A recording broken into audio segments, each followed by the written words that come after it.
Bismillahirrahmanirrahim. As we are doing our topic related to the organs of the cell, so today we will do lysosomes. Lysosomes. Lyso means splitting and somes means bodies. Lyso का मतलब है splitting.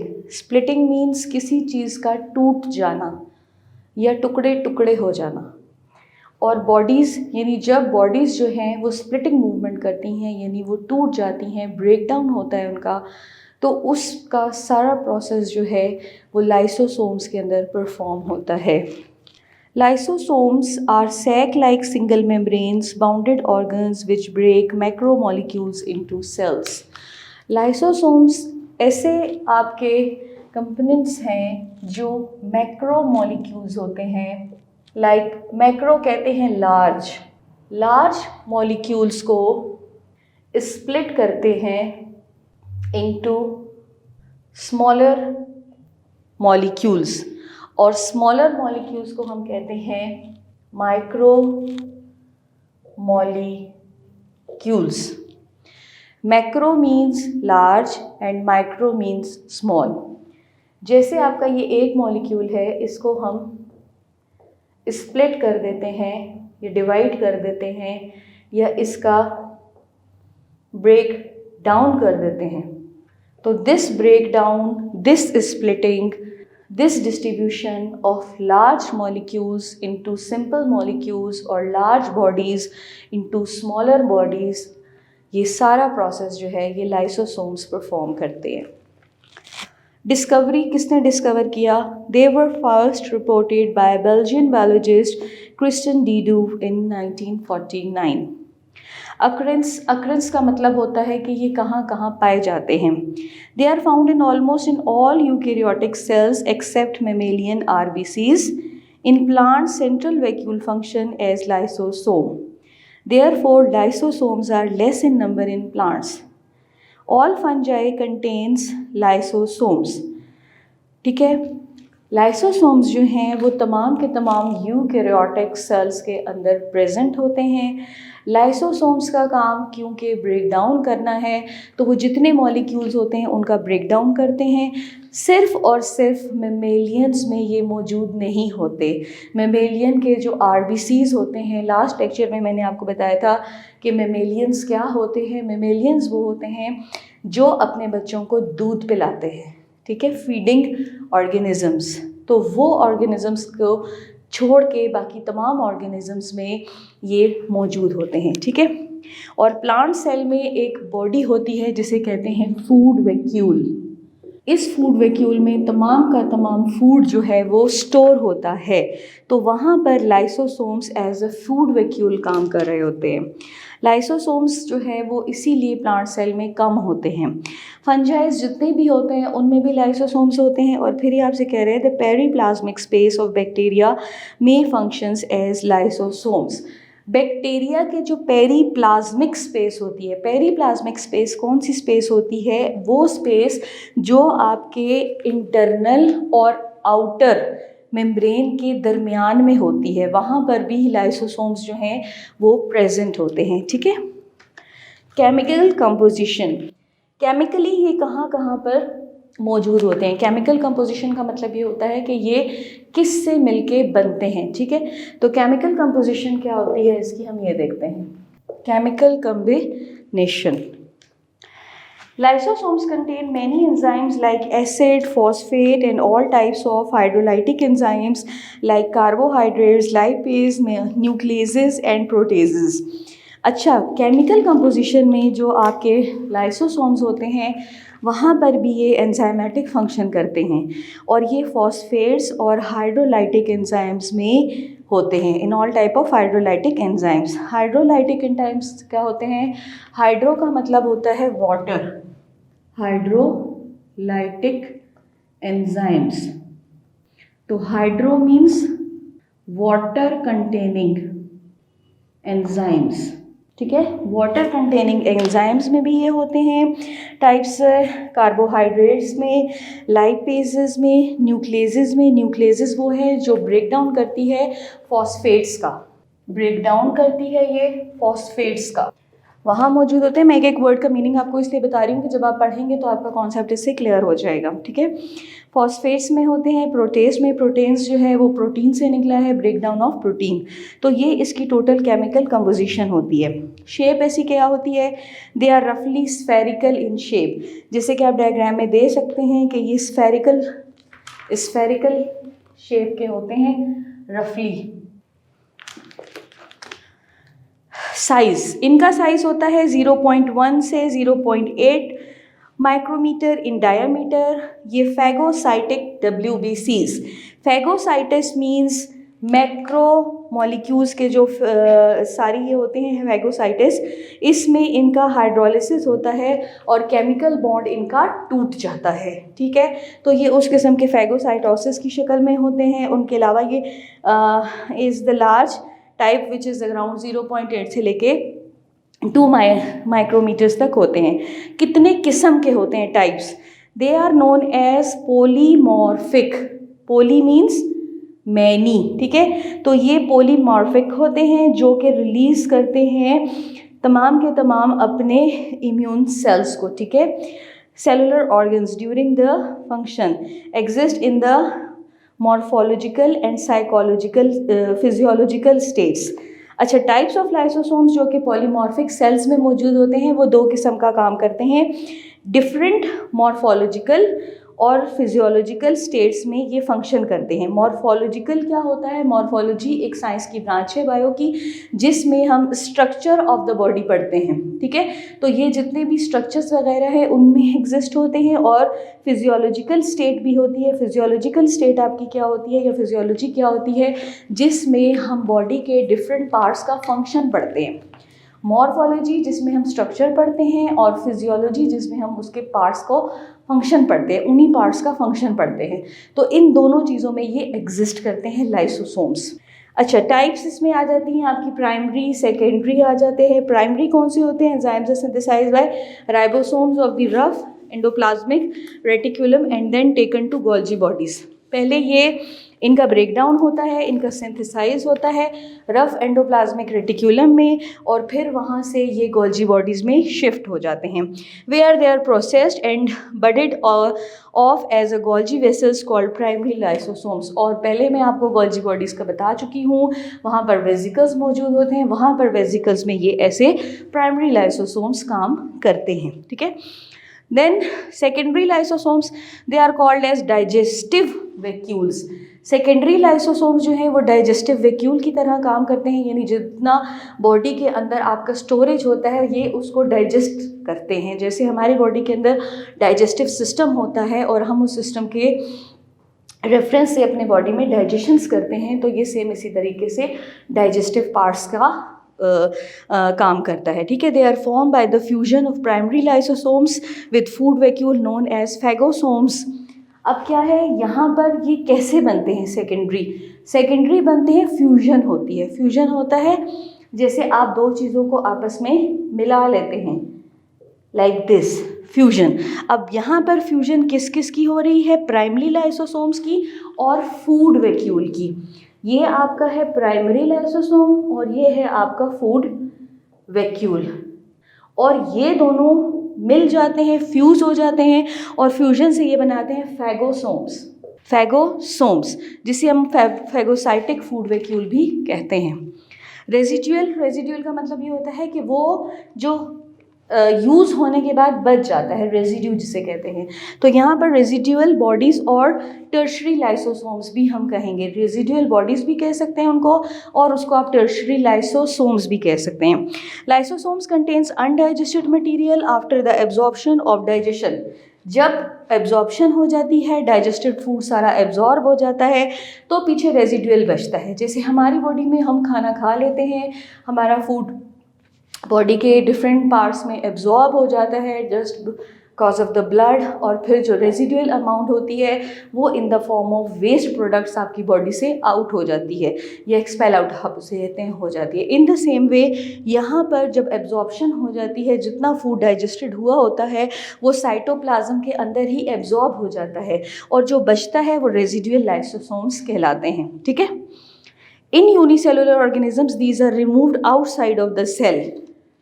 Micro organisms आपके जितने भी हैं, जो unicellular organisms होते हैं, जो एक सेल से मिलके बनते हैं, उसमें ये डायरेक्ट एक्सोसाइटोसिस से बॉडी से एक्सपेल आउट हो जाते हैं। While in multi cellular organisms they are retained in the cell as lipofuscin granules. और जो मल्टी सेलुलर ऑर्गेनिजम्स होते हैं उनकी बॉडी में ये स्टोर होते हैं, रिटेन होते हैं कुछ टाइम के लिए, जिससे हम कह सकते हैं लाइपोफ्यूसन ग्रेन्यूल्स, लाइपोफ्यूसन ग्रेन्यूल्स। ठीक है।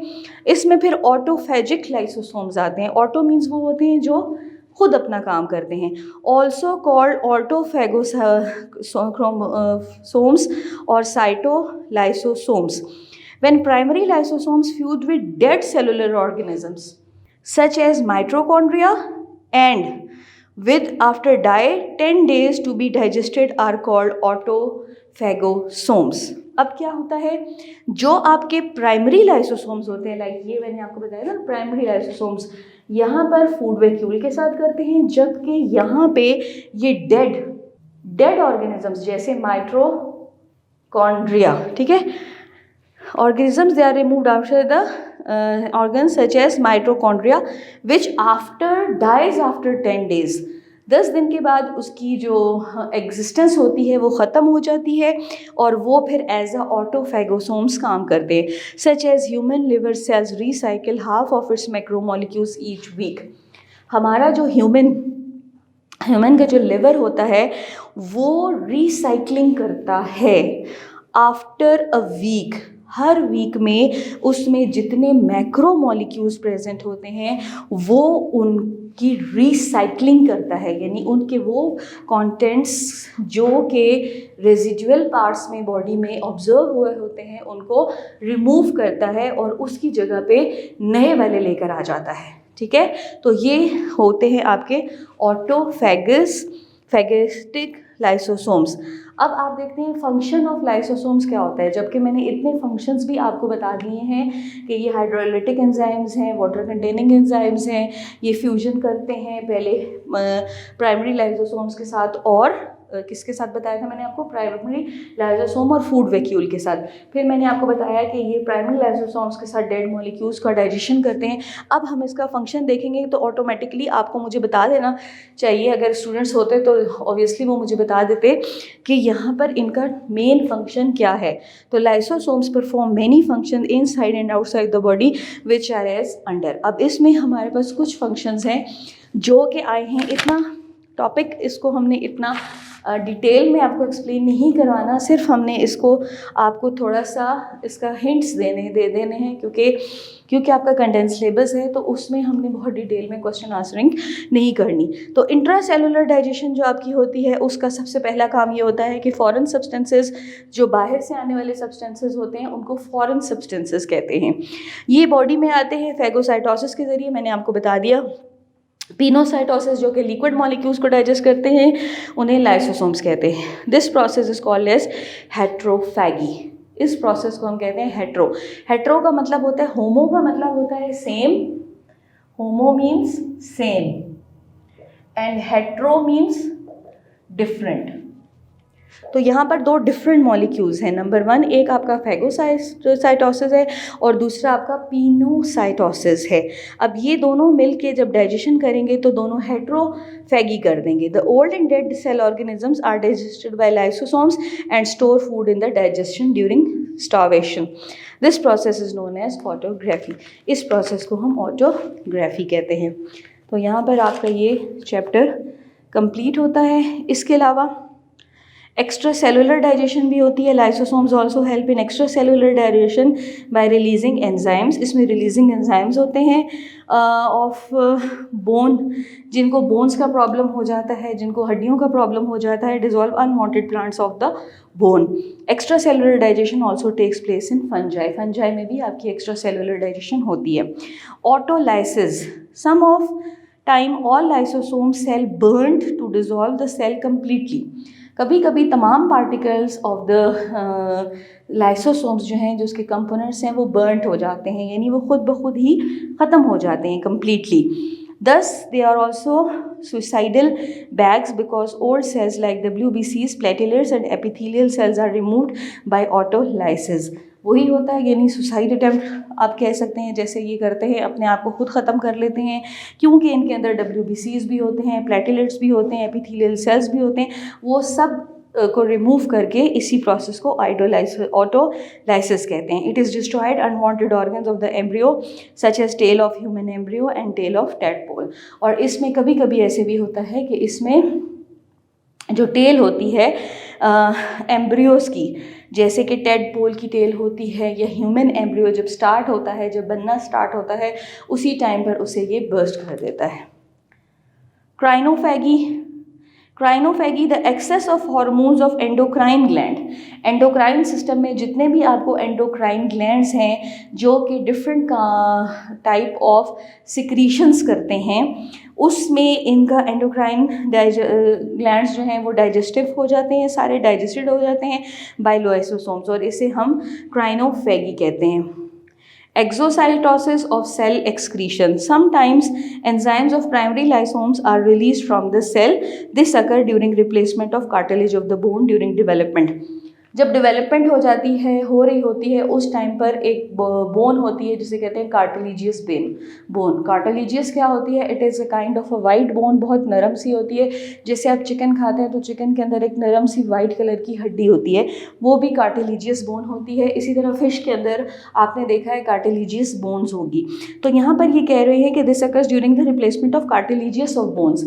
जब कार्टिलेजियस बोन्स की रिप्लेसमेंट हो रही होती है उस वक्त एक्सोसाइटोसिस जो है वो काम करता है। Similarly the matrix of the body may be broken down during the remoulding of bone that can occur in the response to injury. जब आपको कोई इंजरी हो जाती है, जब आपकी कोई बोन डैमेज हो जाती है, तो यही लाइसोसोम्स उसको दोबारा से बनाते भी हैं। मतलब लाइसोसोम्स ऐसे हैं जो कि कुछ काम पॉजिटिव करते हैं तो मेजॉरिटी कुछ काम वो नेगेटिव भी करते हैं। स्टोरेज डिसीजेस क्या होती हैं?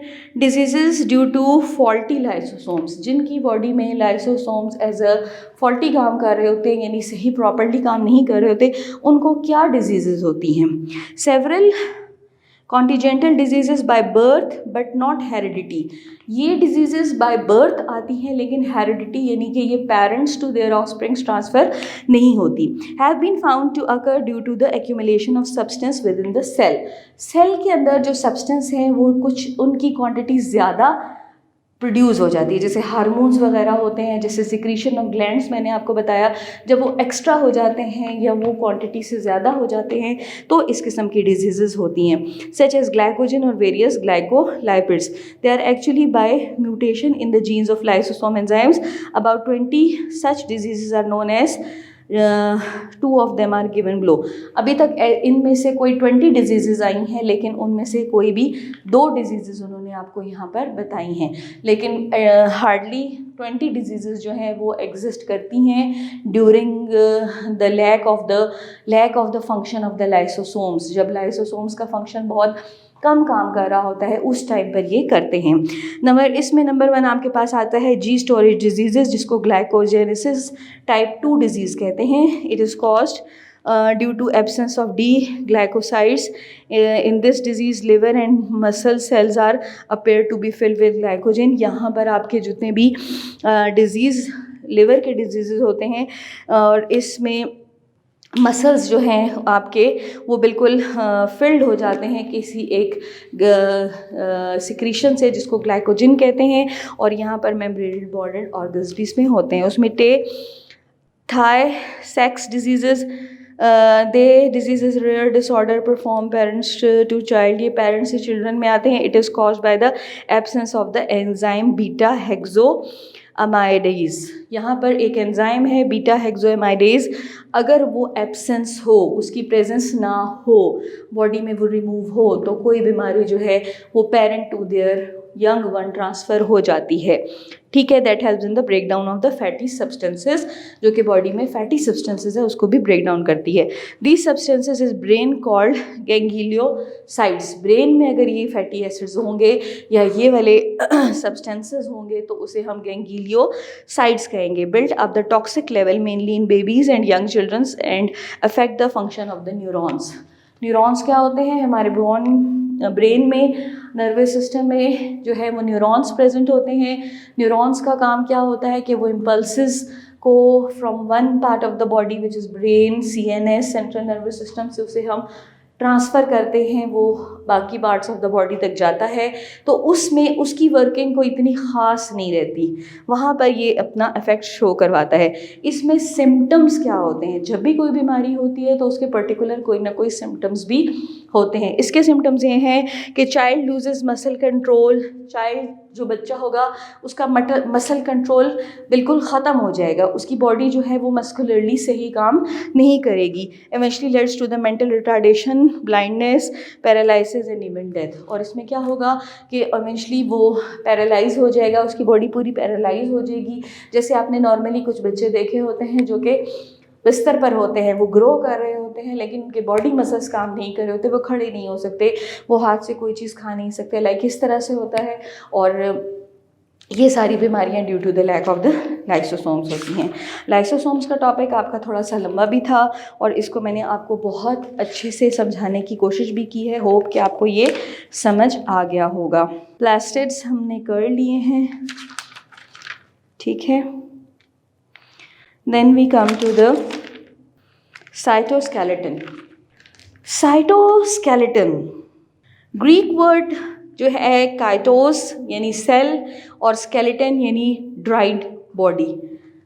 जो हमारा स्केलेटन होता है, जैसे हमारी अगर बोन्स ना हो तो वो हमारा बॉडी जो है, हमारी बॉडी एग्जिस्ट नहीं करती। मतलब आप ये समझें कि वो बॉडी जो है वो मस्कुलरली स्ट्रॉन्ग नहीं होती, वहाँ पर स्केलेटन नहीं होगा। आप ये सोच लें कि अगर किसी जगह पर एक हड्डी नहीं होगी तो उस गोश्त का क्या हाल होगा, वो तो लटक रहा होगा, तो उसकी कोई भी ऐसी सच प्रेजेंस नहीं होती। तो साइटोस्केलेटन क्या होते हैं जी? Are unbranched cylindrical structures which are made up of proteins and involves in internal structure, movement, contraction, relaxation and maintain cell shape.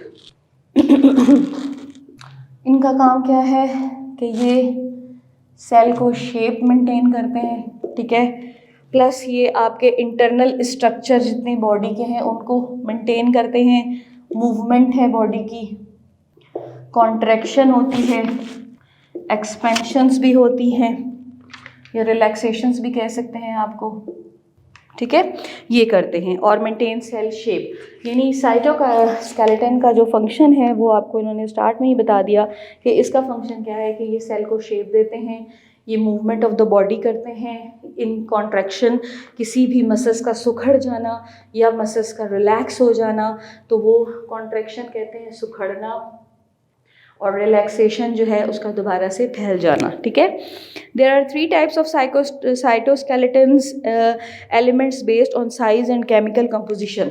साइटोस्केलेटन्स जो है वो आपके 3 किस्म के होते हैं। नंबर 1 आपका आता है माइक्रोट्यूब्यूल्स, सेकेंड है आपका माइक्रोफिलामेंट्स। नाम से ही आपको ये थोड़ा सा समझ आ गया होगा। माइक्रोफिलामेंट है एंड इंटरमीडिएट फिलामेंट। जो स्टूडेंट्स थोड़े से शार्प हैं उनको बिल्कुल नाम से पता चल गया होगा। अभी तक जितने वर्ड्स मैं आपको करवा चुकी हूँ उससे आपको पता चल गया होगा। माइक्रोट्यूब्यूल्स बहुत छोटी छोटी माइक्रोस्कोपिक ट्यूब्यूल्स हैं। माइक्रोफिलामेंट्स हैं, फिलामेंट्स कहते हैं जो सीलिया की तरह के स्ट्रक्चर्स होते हैं वो माइक्रोफिलामेंट्स कहलाते हैं, और इंटरमीडिएट फिलामेंट भी कहलाते हैं। इंटरमीडिएट भी मतलब दरमियानी। जब भी आप कोई चीज़ पढ़ेंगे, जैसे आप एपिडर्मिस पढ़ते हैं, एंडोडर्मिस पढ़ते हैं और मीजोडर्मिस पढ़ते हैं। एपिडर्मिस बाहर का, एंडोडर्मिस अंदर का और मीजोडर्मिस सेंटर का, तो सेम उसी तरह से है। They are hollow cylindrical made of cell assembling tubulin proteins 25% in diameter. Tubulin proteins होती हैं ये जी, और इनका जो साइज़ होता है वो 25 नैनोमीटर होता है। In plants microtubules often found associated with cell walls, plants में ये सेल वॉल के साथ अटैच होती हैं। Perhaps they are involve in the transport of cell wall materials from Golgi bodies to outside of the cell. ये यहाँ पर क्या करती हैं कि सेल के अंदर गोल्जी बॉडीज़ के साथ मिल के मटीरियल्स को आउटसाइड द बॉडी एक्सपेल करती हैं। Then during cell division these microtubules form spindle fibre, cell division में ये स्पिंडल फाइबर्स बनाते हैं। माइटोसिस एंड मियोसिस आपने पढ़ा है, उसमें आपने स्पिंडल फाइबर का स्ट्रक्चर देखा होगा, ठीक है। Several cell organs are derived from special assemblation of microtubules, example cilia, flagella, basal bodies and centrioles. Cilia hair like projections होती हैं जो कि मूवमेंट के लिए इस्तेमाल होती हैं, ठीक है। फ्लैजिला भी सेम ऐसे तरह ही हैं, बेसल बॉडीज, सेंट्रियोल्स। ये हो गया आपका microtubules. Then microfilaments, microfilaments are considered में बी स्लेंडर, वो सिलेंड्रिकल इन शेप होती हैं और ये सिलेंड्रिकल शेप होती हैं। Cylindrical made up of contractile protein called actin. यहाँ पर ये किससे मिलके बनते हैं? कॉन्ट्रैक्टाइल प्रोटीन्स हैं। कॉन्ट्रैक्टाइल वैक्यूल जैसे होता है उसी तरह यहाँ पर कॉन्ट्रैक्टाइल प्रोटीन्स हैं, प्रोटीन्स होती हैं, ठीक है। और प्लाज्मा मेम्ब्रेन इनके अंदर होता है। They are about 7.0 nanometre in diameter, इनका साइज 7.0 नैनोमीटर होता है। In network contains estin molecules twist to each other beside the estin protein thromomyosin and troponin proteins are also present। Diagram में आपको दिखाया हुआ है ट्यूबुलिन सब्सटेंसेस आपके पास मौजूद हैं जो कि फर्स्ट वाले के दिखा रहे हैं। सेकंड वाले में माइक्रोफिलामेंट्स हैं, उसमें मोनोमर्स भी हैं। मोनो मीन्स सेम, ठीक है। Standard of F action, polymers भी इसमें होते हैं। ये आपको सारा इन्होंने डिटेल में बताया। और इनका फंक्शन क्या होता है? ये मसल्स को कॉन्ट्रैक्ट करते हैं, इनकी शेप चेंज करते हैं और साइटोप्लाज्मिक को भी ये डिवाइड करते हैं during the cell division. Intermediate, the intermediate are called intermediate because they are intermediate in size between microfilament and microtubule। अब ये intermediate है, ना बहुत बड़ी है ना बहुत छोटी है, इसलिए इनको intermediate कहते हैं। ये 8 to 12 नैनोमीटर्स होती हैं, ठीक है। These are composed of vitamin proteins। ये विटामिन, जैसे ये वाली जो थी आपकी माइक्रो वाली, ये आपकी कितनी थी, किससे मिलके बनती थी? प्रोटीन से। और ये आपकी बनती है विटामिन से, ठीक है। विटामिन प्रोटीन से बनती है। The immediate filament assembles and attachment of the muscle cells, support of the nerves processes axon. Neurons में जैसे एक्सॉन्स होते हैं, इनकी बॉडी शेप कुछ इस तरह से होती है और यहाँ पर ये कैप्सूल टाइप शेप में होते हैं, तो इनको एक्सॉन्स कहा जाता है। तो ये एक्सॉन की बॉडी का कुछ स्ट्रक्चर मेंटेन करते हैं, ठीक है। सही है। तो ये आज का आपका लेक्चर था। उम्मीद है कि आपको तकरीबन सारी चीज़ें क्लियर हो गई होंगी। नेक्स्ट इंशाल्लाह नेक्स्ट लेक्चर में हमारा ये टॉपिक, ये चैप्टर इंशाल्लाह कंप्लीट हो जाएगा। Thank you.